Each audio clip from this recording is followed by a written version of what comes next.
Selamat datang kembali di channel cerita horor Senja Maghrib. Di cerita sebelumnya, di bagian ketiga, Yuni yang diantarkan oleh ibunya menuju ibu kota untuk menemui budenya yang sudah bernasib baik menjadi orang kaya.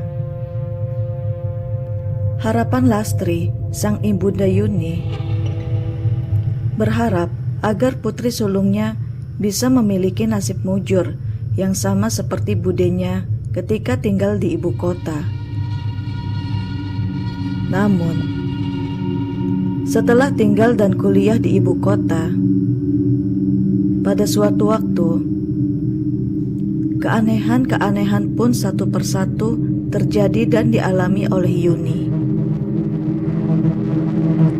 Jangan lupa klik tombol lonceng sebagai notifikasinya dan subscribe agar kamu jadi orang pertama yang tahu cerita terbaru dari saya.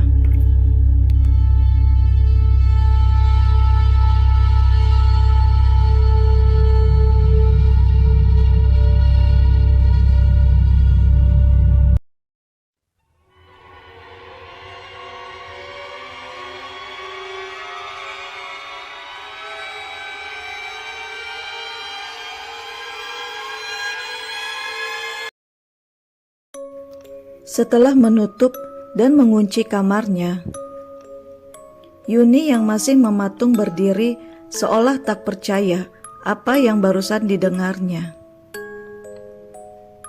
Seketika rasa laparnya hilang karena mendengar geraman dari dalam kamar misterius itu. Belum lama ia mendengar suara geraman. Kini ia harus mendengar lagi suara aneh dari luar kamarnya. Seperti ada suara langkah kaki berat yang suaranya terdengar dari ujung lorong kamarnya. Namun kini sudah berhenti tepat di depan kamarnya. Yuni pun langsung loncat ke tempat tidurnya dan bersembunyi di balik selimut tebal. Hanya bisa terdiam dan menunggu. Akan ada kejadian apa setelahnya? Lama ia terjaga dalam kungkungan selimut, dan akhirnya Yuni pun bisa tertidur di jam 4 subuh. Kamis jam 10 pagi. Yuni memutuskan izin tidak berangkat kuliah karena ia merasa dirinya kurang enak badan. Yuni pun sarapan di lantai bawah sendirian. Dan ketika itu, Bu Sugito keluar dari kamarnya dan melihat kalau wajah Yuni seperti pucat dan lelah. Setelah perbincangan kecil antara Yuni dan budenya, lantas Yuni melanjutkan sarapannya dan budenya pergi keluar menuju gerai butik miliknya. Namun, sebelumnya Bu Sugito sempat memaksa agar Yuni periksa ke dokter, karena budenya sangat mengkhawatirkan kondisi ponakannya itu. Namun, Yuni memilih ingin beristirahat saja seharian, karena ia tahu semalaman ia tidak bisa tidur karena gangguan gaib tadi malam. Setelah sarapan, ia pun kembali ke kamarnya dan meminum parasetamol. Bukan saja untuk menurunkan demamnya, namun tujuan sebenarnya adalah ia ingin cepat tertidur untuk memulihkan energinya kembali. Sangat lelap Yuni tertidur siang itu hingga tak terasa jam sudah menunjukkan pukul 3:30 sore. Masih dalam tidurnya yang lelap, tiba-tiba Yuni dibangunkan oleh suara orang berjalan dengan suara mirip Pak D-nya yang terdengar seperti memberi perintah kepada ART-nya dari atas lantai 2. Seketika itu juga Yuni terbangun dan merasakan tenggorokannya kering. Lalu ia memutuskan ke lantai bawah untuk mengisi tumbler botol minumnya. Namun, baru setengah badan ia hendak keluar, langkahnya terhenti oleh pemandangan yang dianggapnya aneh. Pak Sugito atau padeknya itu terlihat seperti orang yang sedang menyembah sebuah pintu kamar dan langsung masuk ke kamar misterius tersebut. Yuni yang penasaran dengan Pak D-nya itu, dengan langkah kaki yang hati-hati, ia berjalan menuju kamar misterius milik Pak D-nya itu. Terlihat kamar yang tidak tertutup rapat, namun masih bisa menyisakan pemandangan dalam ruangan kamar tersebut. Dengan hati-hati Yuni melongokkan kepalanya sedikit untuk melihat isi dalam kamar dan juga penasaran yang tinggi. Sedang melakukan apa padeknya di dalam kamar misterius itu? Terlihat padenya sedang membaca mantra dan langsung meminum sesuatu yang tidak diketahui oleh Yuni. Minuman apakah itu? Namun, jelas Yuni mencium bau yang sangat anyir dan wangi kemenyan seketika merebak memenuhi seisi ruangan tersebut. Namun yang lebih mengagetkan lagi, dalam sebuah wadah sesajen, ada foto dirinya terpajang dengan sebuah boneka kecil dari anyaman rumput alang-alang kering. Yuni pun yang mengetahuinya, ia segera mundur dan lari kembali ke kamarnya. Ia masih bingung mengapa ada foto dirinya dalam sebuah kamar misterius milik Pak D-nya itu. Seketika ia tersadar jikalau itu adalah firasat bahaya yang mengancam dirinya. "Bah, ini sesajen darah ayam cemani hitam," ucap Pak Sugito dengan nada pelan. "Aku mau bagianku sekarang." Suara Mbah Longa yang menggema seisi ruangan kamar. Pak Sugito sedikit kaget, namun ia sudah bisa mengendalikan kepanikannya itu.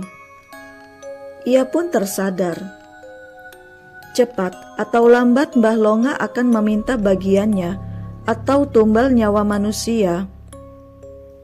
Dan Pak Sugito sudah terlanjur menumbalkan Yuni yang kini sudah dianggap anak kesayangan oleh istrinya itu. Yuni yang tersadar nyawanya sedang dalam bahaya itu, ia pun bergegas merapihkan baju-baju seadanya yang ia bawa agar tidak terlalu membuat curiga orang-orang di rumah tersebut. Yuni yang membawa buku tabungan, perlengkapan kuliahnya, itu langsung menuju ke sebuah terminal bus dengan tujuan daerah ia berasal. Ya, Yuni yang merasakan instingnya jika ia pulang ke kampungnya, ia akan merasa aman, akan terlindungi dari gangguan makhluk gaib, karena mamangnya adalah pemuka di desanya. Jarak dari ibu kota ke desanya Yuni berasal memakan sekitar waktu 6 jam lamanya. Sampailah bus yang Yuni tumpangi di depan gapura gang tempat tinggal Yuni. Sialnya, malam itu sudah menunjukkan pukul jam 11 malam. Sudah tidak ada lagi warga yang selalu ada berkumpul untuk menawarkan jasa ojek kepada warga yang baru turun dari bus antar kota.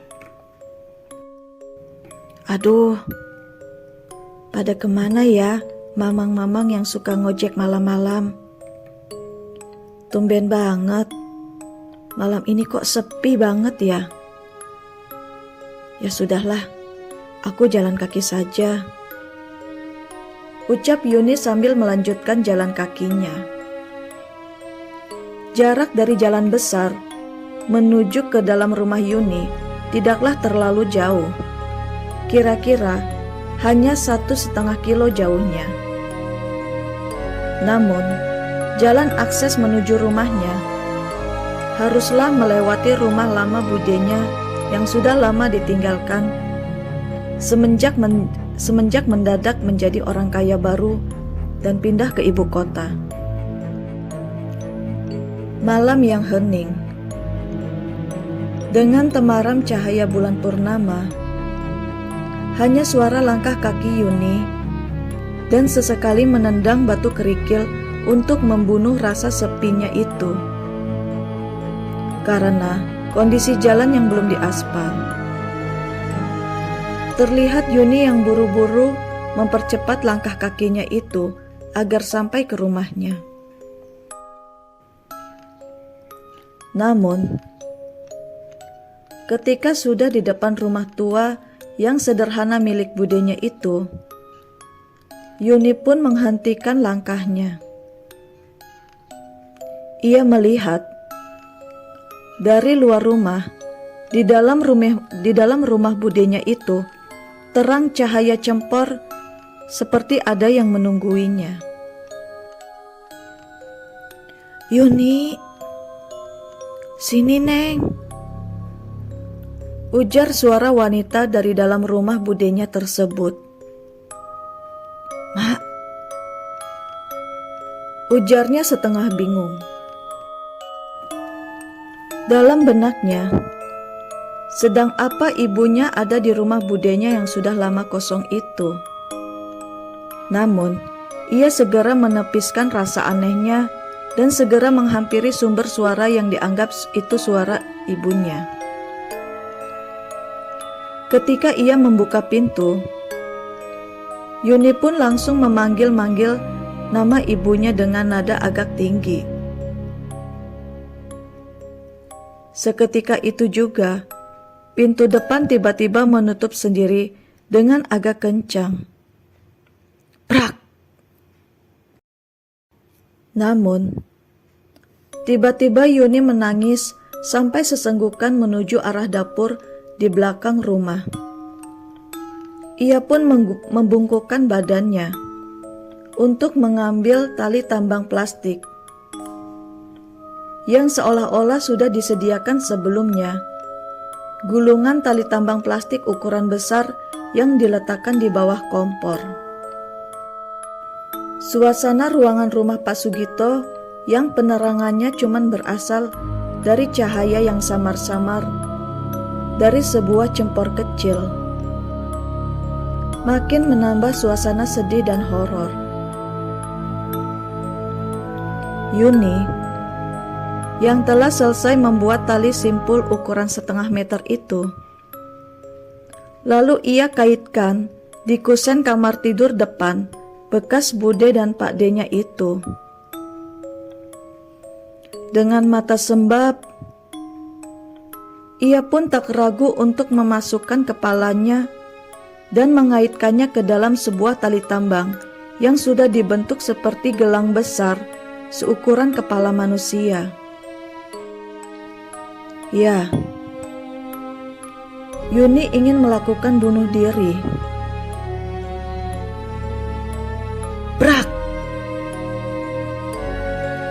Sebuah kursi makan terjungkal ke samping dan seketika itu juga kaki Yuni terhentak seperti menginjak-injak dalam kesakitan yang luar biasa.